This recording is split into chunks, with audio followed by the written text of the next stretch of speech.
Hello दोस्तों, मैं आशीष आपके लिए एक बार फिर से टाइम ट्रेवल बेस्ड की एक रोमांटिक मूवी लाया हूँ। इस मूवी का नाम है समवेयर इन टाइम। इस मूवी में जितना सिंपल और ऑथेंटिकेटेड टाइम ट्रेवल दिखाया है उसे हम अपनी नॉर्मल लाइफ में भी अपना सकते हैं और टाइम ट्रेवल कर सकते हैं। जी हाँ, टाइम ट्रेवल कर सकते हैं, लेकिन किसी भी कॉन्सेप्ट को जानना और उसका एंड जानना बहुत ज़रूरी होता है। तो चलिए इस रोमांटिक टाइम ट्रेवल को स्टार्ट करते हैं। मूवी के मेन कैरेक्टर हैं रिचर्ड, लीज, विलियम, ऑथर और ग्रैंड होटल। जी हाँ, ग्रैंड होटल के अराउंड में ये मूवी घूमती है, इसलिए हम इसे एक कैरेक्टर ही समझ सकते हैं। मूवी स्टार्ट होती है और हमें एक फंक्शन दिखाई देता है जिसमें रिचर्ड ने एक पार्टी दी हुई होती है। वहीं दूर कोने में एक ओल्ड लेडी है जो रिचर्ड को देख रही होती है। तभी वो ओल्ड लेडी सबके बीच से गुजरती हुई रिचर्ड के पास में आती है और उसे एक वॉच देती है और बोलती है कम बैक टू मी। सभी लोग समझ नहीं पाते क्या हुआ और वो वहाँ से चली जाती है और हमें मूवी में दिखाते हैं कि वो ओल्ड लेडी अपने घर गई है और अपनी यादों में खो जा रही है। मूवी का नेक्स्ट कट आता है और हमें 8 साल के आगे की स्टोरी दिखाते हैं। मूवी का ईयर है 1976, जिसमें रिचर्ड अपने आप को काफ़ी बोर फील कर रहा होता है और वो कुछ दिनों के लिए होटल ग्रैंड पहुंचता है। होटल ग्रैंड में चेक इन करते समय पर हमें पता चलता है कि वो शायद एक रात के लिए ही आया हुआ है। वहाँ होटल का हेल्पर ऑथर मिलता है जो इस होटल में 1910 से काम कर रहा है। उसके फादर भी यहाँ पे काम करते थे। ऑथर रिचर्ड को रूम तक ले जाता है। उससे बात करने के टाइम रिचर्ड को एहसास होता है कि शायद वो उससे कभी पहले मिल चुका है। आगे हमें दिखाते हैं कि रिचर्ड होटल के हिस्ट्री हॉल में पहुंचता है जहाँ होटल से जुड़ी हुई ओल्ड चीजें रखी गई थी। शायद ये छोटा सा म्यूजियम था। रिचर्ड की नज़र वहाँ पे रखी हुई एक और फोटो पे जाती है। रिचर्ड के मन में म्यूजिक बजने लगता है और वो उस लड़की को देखकर पजिस हो जाता है। उसकी उदासी छूमंतर हो चुकी होती है और वो ऑथर के पास भागा हुआ पहुंचता है और उस फोटो के बारे में पूछता है। ऑथर बोलता है कि वो एक फेमस आर्टिस्ट है जिसका नाम लीज है और लीज ने अपना पहला प्ले इसी होटल में किया था 1910 में। रिचर्ड वापस पहुंचता है और उस फोटो को देखता रहता है। सुबह हो जाती है। ऑथर उसका सामान लेके गाड़ी में रख रहा होता है। तभी रिचर्ड बोलता है वो वापस नहीं जा रहा है और उस होटल में और रुकेगा। और साथ ही साथ रिचर्ड ऑथर से पूछता है कि यहाँ आसपास लाइब्रेरी कौन सी है। रिचर्ड लाइब्रेरी पहुंचता है और लीज के बारे में सारी चीजें पढ़ता है। वहाँ पे बुक पढ़ते समय उसे लीज की एक ओल्ड फोटो दिखाई देती है, जो फोटो उसी लेडी की थी जो मूवी स्टार्टिंग में उसको घड़ी देके गई थी। रिचर्ड काफी सोचता रहा लेकिन उसे कुछ समझ में नहीं आया। रिचर्ड ने लीज से जुड़ी हुई सारी बुक्स, मैगजीन पढ़ डाली थी। अब वो लीज के घर आता है और उसे पता चलता है लीज की डेथ उसी दिन हो गई थी जिस दिन वो घड़ी उससे खो गई थी, यानी कि घड़ी अब रिचर्ड के पास थी।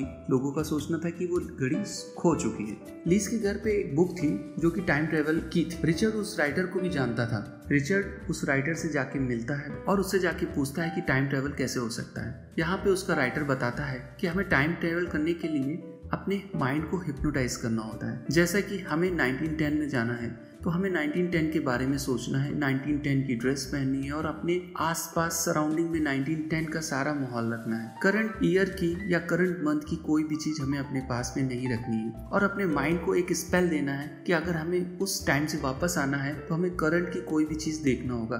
खैर आगे बढ़ते हैं। रिचर्ड ने ठीक वैसा ही किया। अपने होटल में गया, अपने रूम में करंट समय से जुड़ी हुई सारी चीजें उसने एक दूसरे रूम में रख दिया और अपने रूम में 1910 का पूरा माहौल बना दिया। इवन दो उसने अपने हेयर कट भी करा लिया था, ड्रेस भी अपनी चेंज कर ली थी और वो अपने आप को लॉक कर लिया था। इतना ही नहीं दोस्तों, रिचर्ड ने 1910 के समय पे चलने वाले सिक्कों को भी किसी शॉप से जाके एक्सचेंज करा लिया था। अब उसके पास उस समय 1910 की करेंसी भी थी। रिचर्ड दिन रात अपने मन में स्पेल करने लगा कि वो 1912 के ग्रैंड होटल में है और दोस्तों उसका यहाँ माइंड टाइम ट्रेवल करने लगता है और वो अपने आप को उसी 1910 के ग्रैंड होटल में पाता है। रिचर्ड सारा कुछ देख के हैरान रहता है लेकिन उसे पता था कि उसने टाइम ट्रेवल कर लिया है। अब वो लीज को ढूंढने लगता है। यहाँ पर लोगों के बातचीत करने का तरीका सब अलग था। रिचर्ड की मुलाकात यहाँ छोटे ऑथर से भी होती है। रिचर्ड ऑथर से बात करता है और शायद यही वजह थी कि मूवी के स्टार्टिंग में ओल्ड ऑथर और रिचर्ड के बीच में एक कनेक्शन बना हुआ था। होटल में लीज के प्ले की तैयारी हो रही होती है और रिचर्ड की मुलाकात होती है होटल के बाहर एक बीच पे। ये बीच बहुत इंपॉर्टेंट है मूवी में, आप याद रखिएगा उसका लगाव कहीं ना कहीं रिचर्ड की तरफ था। तभी मूवी में विलियम दिखाई पड़ता है जो कि लीज का मैनेजर होता है। वो लीज से पूछता है क्या ये आदमी आपको परेशान कर रहा है। लीज बोलती है नहीं और आगे बढ़ जाती है। लेकिन रिचर्ड इन सब बातों से बिल्कुल भी परेशान नहीं था क्योंकि वो लीज के बारे में सब कुछ पढ़ चुका था कि वो उस मैनेजर को पसंद नहीं करती है। यहाँ लीज को भी कोई ज्यादा प्रॉब्लम नहीं थी रिचर्ड से, लेकिन विलियम के इंटरफेरेंस की वजह से लीज कुछ अनकंफर्टेबल महसूस कर रही थी। यही वजह थी शायद वो दोनों इसी वजह से और करीब आ रहे थे।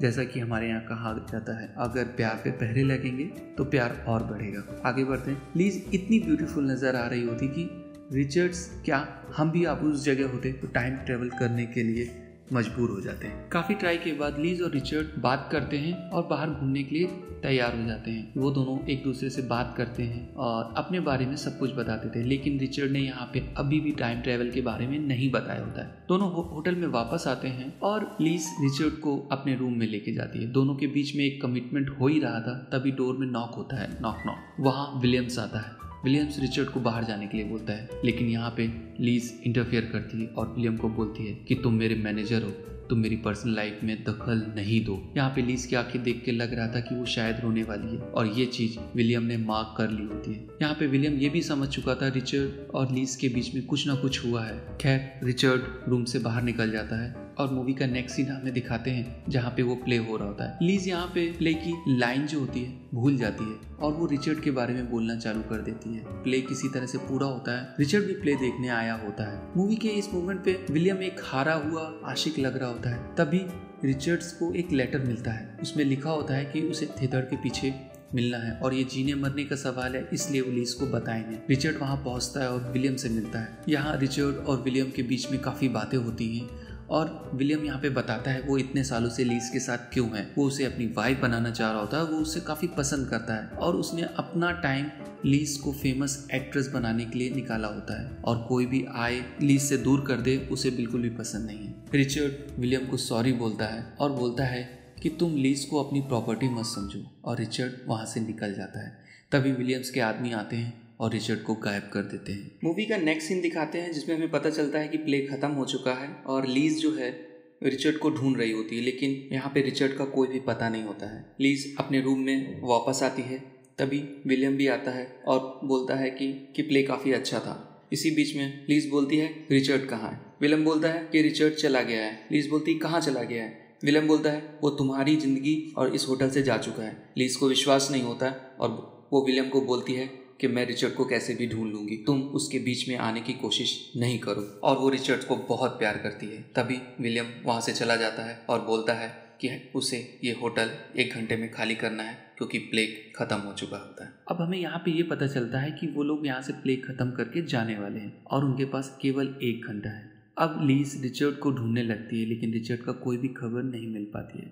मूवी का नेक्स्ट सीन आता है और हमें दिखाया जाता है कि रिचर्ड को एक अस्तबल में रस्सी से बांध के रखा गया और वो वहाँ से निकल नहीं पा रहा। लेकिन काफ़ी मेहनत के बाद रिचर्ड वो रस्सी तोड़ देता है और वहाँ से निकलता है। वो तुरंत लीज के रूम के बाहर जाता है और नॉक करता है। तभी हमें पता चलता है कि ग्रुप के सारे मेंबर जा चुके हैं। रिचर्ड सैड हो जाता है क्योंकि वो लीज से नहीं मिल पाया और वो वहाँ से जाने लगता है। रिचर्ड उसी जगह पे पहुँचता है जहाँ पे वो लीज से पहली बार मिला होता है, वो बीच के पास में। तभी हम देखते हैं लीज भी पीछे से हमें उसी बीच के पास आती हुई नजर आती है। दोनों एक दूसरे को देखते हैं और बहुत खुश हो जाते हैं। यहाँ लीज जो है वो ग्रुप के साथ वापस नहीं गई है। वो रिचर्ड का वेट करने के लिए उसी होटल में रुकी होती है। दोनों बहुत खुश थे। वो दोनों होटल में वापस आते हैं और यहाँ पे एक रोमांटिक रात गुजरती है। लीज इतनी खूबसूरत यहाँ पे दिखाई दे रही है कि टाइम में वापस आने का किसी का भी मन नहीं करेगा और वो कोई सोच भी नहीं सकता है। मूवी में आगे दिखाते हैं दोनों बात कर रहे होते हैं। रिचर्ड के साथ में फ्यूचर के प्लान कर रही होती है कि वो शादी कैसे करेंगे, क्या करेंगे। लीज बोलती है कि टाइम क्या हुआ है। रिचर्ड बोलता है मुझे परवाह नहीं है। तभी लीज वॉच निकालती है और उसमें टाइम देखती है। उसमें 5 बजा होता है सुबह का। दोस्तों यहाँ मूवी का एंड स्टार्ट होने वाला है, तो प्लीज़ ध्यान से सुनिएगा। लीज बोलती है मुझे तुम्हारे लिए एक सूट खरीदना है। रिचर्ड बोलता है मेरा सूट आखिर कोई क्यों नहीं पसंद करता है, और वो लीज को उस सूट के बारे में बताना चालू करता है। सूट में इतनी सारी पॉकेटें हैं, देखो यह स्पेशल पॉकेट यहाँ पे बना हुआ है जिसमें हम कॉइन भी रख सकते हैं। तभी रिचर्ड अपनी जेब से एक कॉइन निकालता है और जैसे ही रिचर्ड की नज़र उस कॉइन के ऊपर पहुंचती है वो देखता है कि उसमें 1972 लिखा होता है, जो कि उसका टाइम ट्रेवल का टाइम था। तभी टाइम ट्रेवल टूट जाता है और वो वापस 1972 में पहुंच जाता है। रिचर्ड आंखें खोल के देखता है तो सारी तरफ 1972 के लोग रहते हैं और वो पागलों की तरह 1912 में वापस जाने की कोशिश करता है, लेकिन उसका हिप्नोटिज्म खत्म हो चुका था। उसके पास कोई ऑप्शन नहीं था। उसका माइंड अब उतना स्टेबल नहीं था कि वो फिर से वापस जा सके और एलिस से मिल सके। मूवी के नेक्स्ट सीन में अगला दिन दिखाते हैं जहाँ पे होटल के लोग उसके रूम को नॉक कर रहे होते हैं। शायद रिचर्ड गेट नहीं खोल रहा होता है, लेकिन रिचर्ड अब इस दुनिया से चला गया होता है और वो लीज के पास दूसरी दुनिया में दिखाई देता है। दोस्तों, यहाँ मूवी का एंड होता है। रिचर्ड को हार्ट अटैक आया था और डॉक्टर के आने के पहले ही वो दूसरी दुनिया में चला गया था।